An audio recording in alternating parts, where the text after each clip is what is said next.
Salut, je suis Pablo Ral et bienvenue sur la chaîne YouTube de Global Skimo. Aujourd'hui, je vous présente une vidéo de l'épreuve individuelle de la première course de la Coupe du Monde. C'était bien, j'ai eu la chance que c'était à une demi-heure d'où je vis ici en Autriche à Bischofshofen. Et vendredi, il y a eu les sprints qui étaient vraiment géniaux. Vous vous souvenez de la vidéo que je vous ai montrée du tremplin de Bischofshofen, comment il montait? On peut dire, dans ce même stade, ils ont monté le sprint, un sprint spectaculaire, avec tous les projecteurs et lumières, qu'on aurait dit un stade de foot super bien éclairé. Et puis la descente du sprint se faisait par la rampe qu'on a vue dans la vidéo. Et c'était une descente avec des portes de géants. Et ça faisait peur de les voir déraper là, parce que c'était super dur. Et c'était incroyable de le voir en direct. Et puis, ce même week-end, le dimanche, ils avaient la compétition individuelle qu'ils ont dû déplacer car il y avait un risque d'avalanche en haut et nous sommes partis du même village de Bischofshofen. Eh bien, nous avons eu la chance que l'organisation faisait juste après l'épreuve de la Coupe du Monde. Il y avait une course open pour ceux qui voulaient aller s'inscrire et c'est celle que j'ai faite. Donc, juste au moment où le dernier coureur est arrivé, qui est un Japonais participant à la Coupe du Monde, d'ailleurs, juste au moment où il est arrivé à la ligne d'arrivée, ils nous ont donné le départ. Et nous avons fait le même parcours qu'eux. Franchement, c'est sympa de pouvoir faire le même tracé. Et bon, ceux qui osent peuvent comparer leur temps avec le leur. Ceci étant dit, nous allons regarder des images de cette course. Ils ont porté la GoPro sur le casque. Ils l'allumaient de temps en temps. Alors nous allons voir les images et je vais vous commenter les sensations que j'avais pendant la course et quelques astuces qui pourraient vous être utiles pour vos compétitions. Allons au départ. Ça enregistre déjà pour quelques mots. On y va à fond. Ça va faire boum. Ça fait boum. Eh, cela... 3 secondes. Attention au bâton, hein.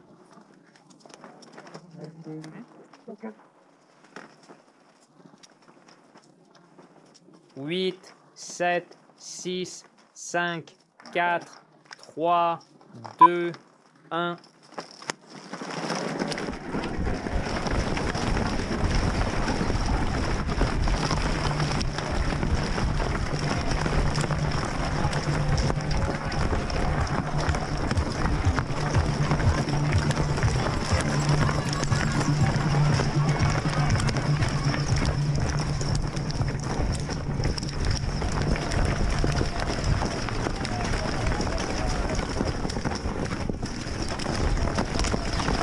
À la fin de cette première montée d'environ 700 mètres de dénivelé, je suis arrivé à peu près à la 30e place du classement général et c'était le moment de descendre. J'ai eu la chance de partir juste après avoir retiré les pots. Un local là-bas. Et en plus, il descendait assez bien.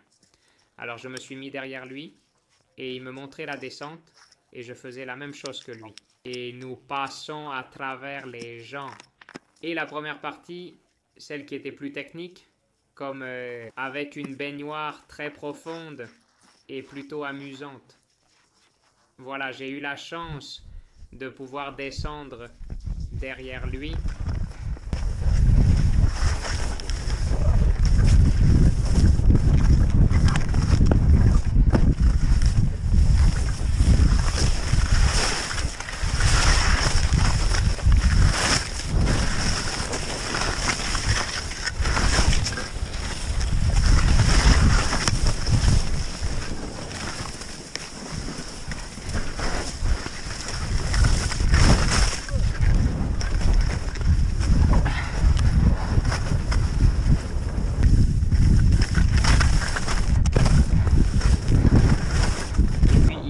À une partie qui était plus rapide. La piste était très usée. Vous pouvez imaginer que tous les baliseurs étaient le passé, tous les juges, ceux de la Coupe du Monde samedi, pour reconnaître la course, et ceux de la Coupe du Monde faisaient 2 fois le parcours en compétition.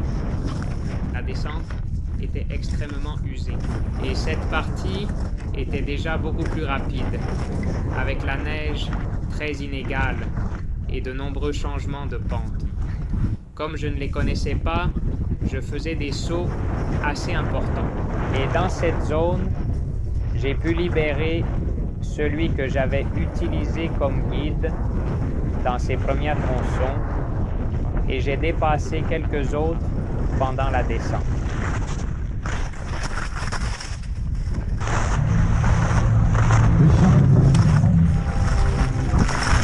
Je suis arrivé au village de Bischofshofen, je suis arrivé au tremplin et c'était le moment du sprint. Bon, je me suis concentré sur bien faire les changements, sans erreur, et rien qu'avec ça, j'ai pu gagner des places. Les gens étaient très serrés dans les sections, arrivaient au sprint très fatigués et faisaient des erreurs dans les changements. Mais moi, non. J'arrivais au changement avec le pouls à peu près contrôlé. Je faisais le changement rapidement, je continuais et je recommençais à avancer des positions et à gagner du temps sur ceux qui étaient plus loin.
De faire un autre tour de piste.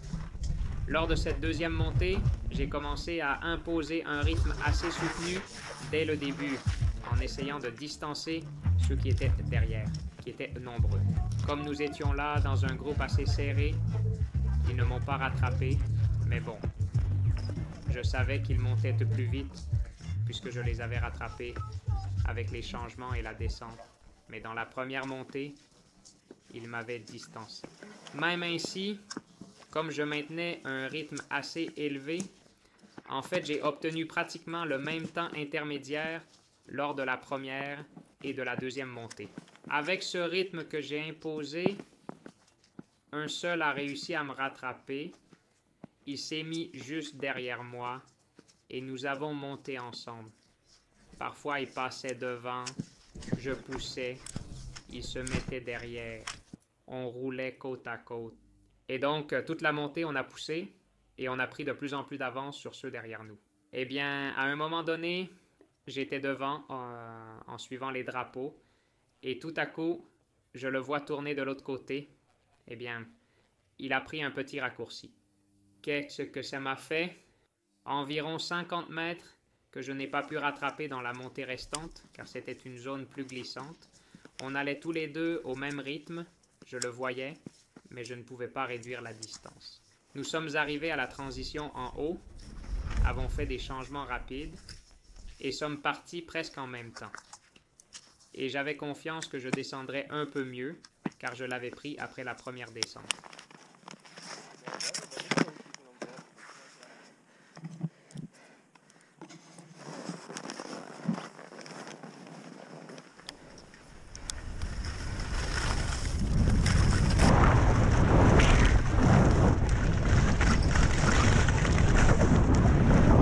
Mais bon, je l'ai vu comme une flèche par le côté droit.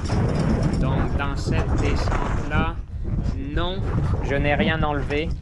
Nous sommes pratiquement arrivés ensemble en changeant de peau.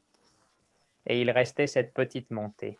Que là, je l'ai essayé un peu, je l'ai serré et il ne m'a pas suivi. Donc il est resté un peu à la traîne. Rien, peut-être que j'ai pris 5 ou 10 secondes d'avance. Mais bon, assez pour arriver au changement de peau.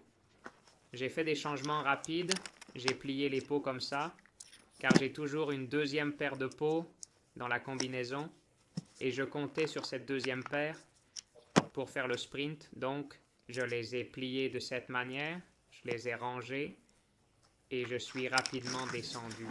Pour essayer de lui faire perdre le contact visuel avec moi, eh bien, qu'il ne fasse pas ce que j'ai fait avec l'autre lors de la première descente, qu'il ne puisse pas se mettre derrière moi et que je lui monte la descente alors.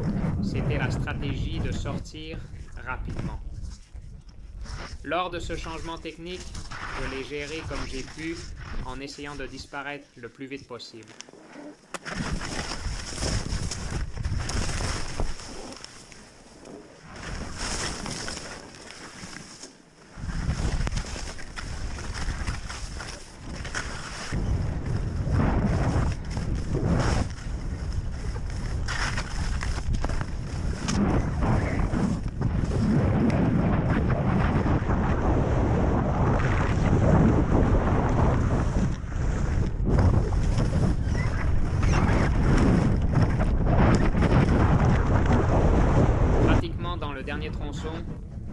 Avant d'entrer sur la piste qui nous menait déjà au village, j'ai réussi à dépasser quelqu'un qui zigzaguait et je ne savais pas vraiment comment le dépasser.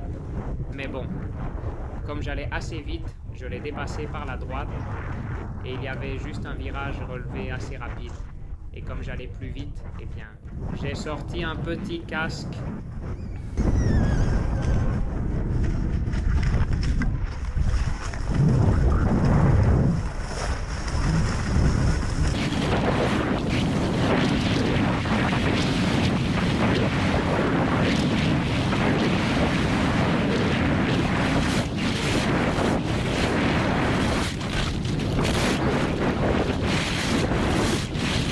Eh bien, j'arrivais au village et il ne restait plus qu'un dernier sprint.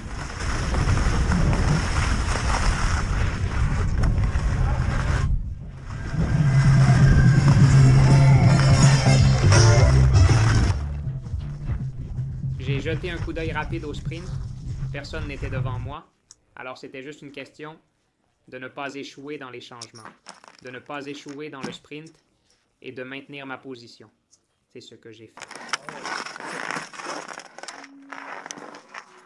Et puis, dans la dernière descente sur la pente, qui était déjà complètement gelée, j'ai essayé de trouver où il y avait un peu de dépôt de neige pour que les skis ralentissent un peu. Et pareil, quand j'étais plus ou moins à mi-chemin tout droit, vers le bas, un petit saut, virage, et traverser la ligne d'arrivée avec l'arche de la ISMF.